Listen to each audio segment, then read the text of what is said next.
get to it. Tom and I have known each other for about a decade, and what I'd really like to do in the next couple minutes is just paint a picture of who Tom is, kind of where he is today, and some of that trajectory. So first off, all of you guys know that Tom Fritts is not an ordinary guy. Obviously, you're all here for a reason. You know him in some way, or maybe you're part of the Edwards clan. But when I tell you that Tom is not an ordinary guy, he's one of the smartest, brightest, most ambitious, and strongest leaders that I've personally ever met. And that's not just me being flowery. Like, I truly believe that. I truly believe Tom's one of the greatest men I've ever met. Whenever I met him back in high school, he actually beat me in a debate tournament. It was one of the only debate rounds my partner said we ever legitimately lost. So that was our first encounter, and it wasn't really great. It was me losing and him winning. There's been a lot of friendship. He was happy with it. He was a graceful winner. Tom, even in his career so far, he has just skyrocketed to places. Other people see the leader that he is. And in my experience with him and just our friend group, just seeing how he is just a guy that people gravitate towards. His personality is very compassionate and loving. People just flock towards him and they want to learn from him. But he's also really humble and he wants to learn from other people. And I think that's really admirable. And that's something that I really love about Tom. There's a lot of great things about Tom, but just like the rest of us, Tom definitely has his weaknesses. So does anyone want to hear some of Tom's weaknesses? Okay. Don't have too long of a list, but I did need to write this down. All right. Tom's hair, does everyone see it? This is a really popular haircut these days. Tom looks great. Tom, did you cut that yourself?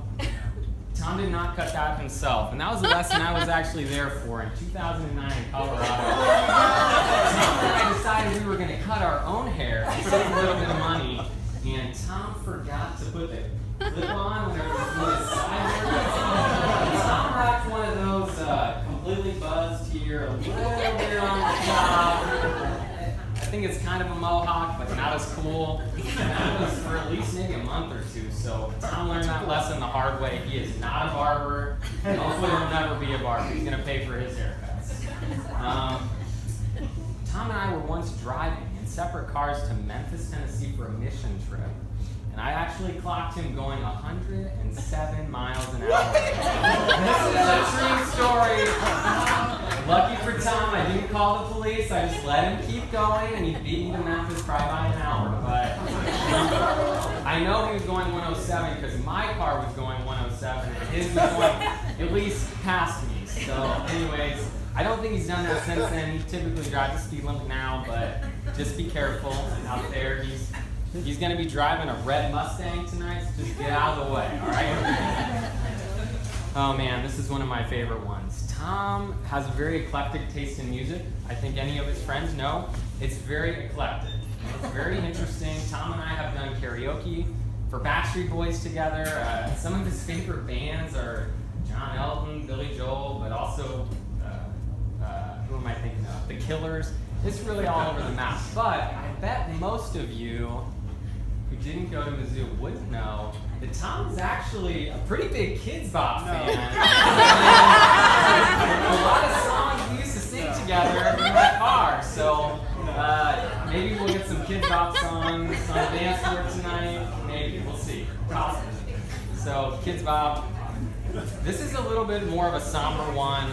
Tom is the only person I've ever met that doesn't think my dog is the cutest dog in the world. So that was actually a wedge for us.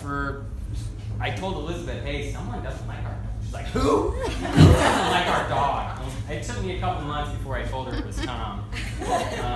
But she's here tonight, so we've come a long way. But all of that aside, Tom's weaknesses are few and far between. They're more funny and humorous. But nevertheless, he's still a pretty awesome guy.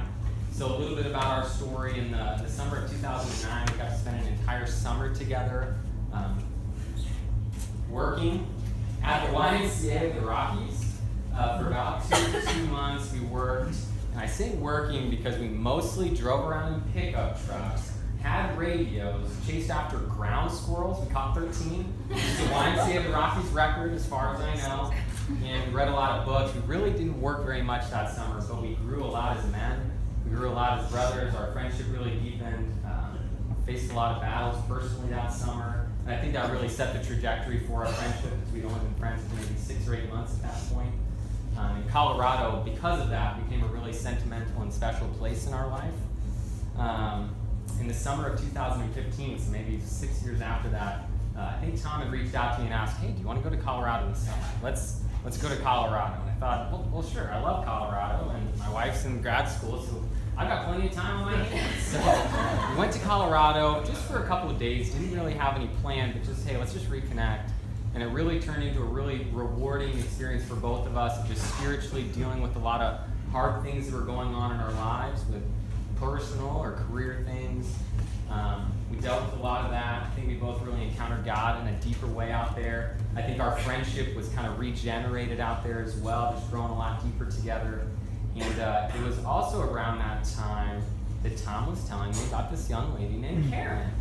And my only encounter with Karen at that point was at a kickball game. And Tom had said, yeah, this girl Karen. So I'll come to kickball with you. I'll see who this person is.